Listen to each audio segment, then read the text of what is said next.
Halo Bunda, Assalamualaikum warahmatullahi wabarakatuh. Perkenalkan, nama saya Rizky Nur Faida sebagai fisioterapi. Hari ini saya akan memberikan sebuah informasi mengenai DDST. DDST atau disebut juga dengan Denver Developmental Screening Test ini digunakan untuk mengkaji anak usia 0-6 tahun bagaimana sih perkembangannya, apakah terlambat atau tidak. Nah, bagaimana sih manfaat dan juga cara menggunakannya? Simak ya Bunda. Manfaat dari DDST ini adalah untuk mengetahui apakah si anak ini mengalami keterlambatan atau tidak. Nah, pada DDST ini meliputi 4 aspek. Yang pertama ada personal sosial, ada bahasa, ada motorik kasar, dan juga motorik halus.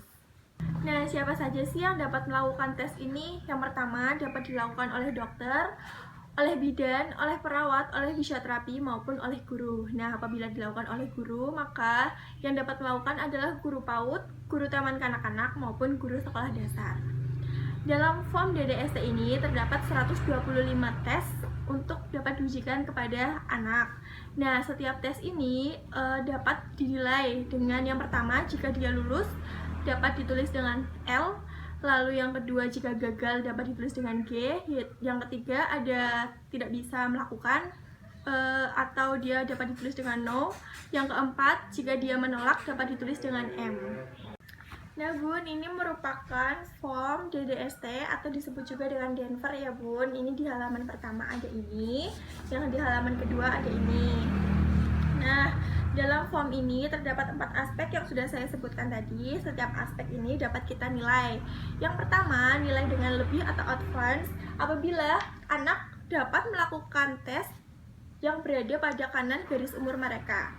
Yang kedua, normal apabila anak tidak dapat melakukan tes di kanan garis umur mereka. Dia juga lulus, menolak, maupun gagal di garis umur mereka sebesar 25-75%. Yang ketiga ada quotient. Quotient ini apabila anak gagal maupun menolak pada garis umur mereka sebesar 75-90%. Yang keempat apabila anak delay, yaitu anak tidak dapat melakukan tes berada di kiri garis umur mereka. Nah, dari keempat aspek ini kita dapat nilai semuanya ini dalam 3 kategori. Yang pertama yaitu normal. Nah, normal ini apabila keempat nilai ini tidak ada nilai delay, tetapi boleh ada satu nilai quotient. Yang kedua adalah suspek. Suspek ini apabila terdapat 2 atau lebih quotient dan terdapat 1 atau lebih delay. Yang ketiga ada unstable atau unstabil. Nah, apabila nilai dari keempat aspek ini terdapat 2 atau lebih dari quotient dan 1 atau lebih dari delay. Nah, namun pada unstable ini delay atau quotientnya itu disebabkan karena dia menolak, bukan karena dia gagal. Jadi pada unstable maka dapat dilakukan tes pengulangan lagi dalam beberapa hari ke depan. Nah, apa saja sih Bun alat-alat yang harus dipersiapkan untuk melakukan pemeriksaan DDST? Yang pertama, Bunda harus menyiapkan form DDST ini ya Bun, ada 2 lembar.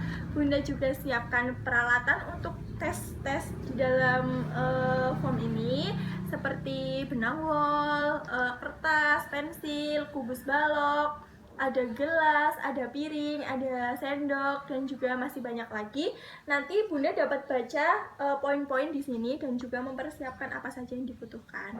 Tetapi tes ini tidak dapat dilakukan oleh Bunda sendiri ya Bun, harus dengan yang sudah saya sebutkan tadi seperti dokter, perawat, bidan, fisioterapi maupun guru. Lalu bagaimana sih Bun cara pengukuran menggunakan DDST? Pada form DDST pada bagian atas terdapat tulisan pemeriksa, nanti diisi pemeriksanya oleh siapa, lalu ada tanggal yaitu tanggal pemeriksaan, lalu di sebelahnya ada nama diisi dengan nama anak yang diperiksa, lalu bawahnya ada tanggal lahir yaitu tanggal lahir anak yang diperiksa. Kali ini saya menunjukkan contoh, saya sudah pernah memeriksa anak pada tanggal 26 Juni 2020. Saudara Taya namanya, tanggal lahirnya 23 Januari 2017. Untuk menentukan garis umurnya, maka kita hitung antara tanggal pemeriksaan dikurangi dengan tanggal lahir anak ya Bun.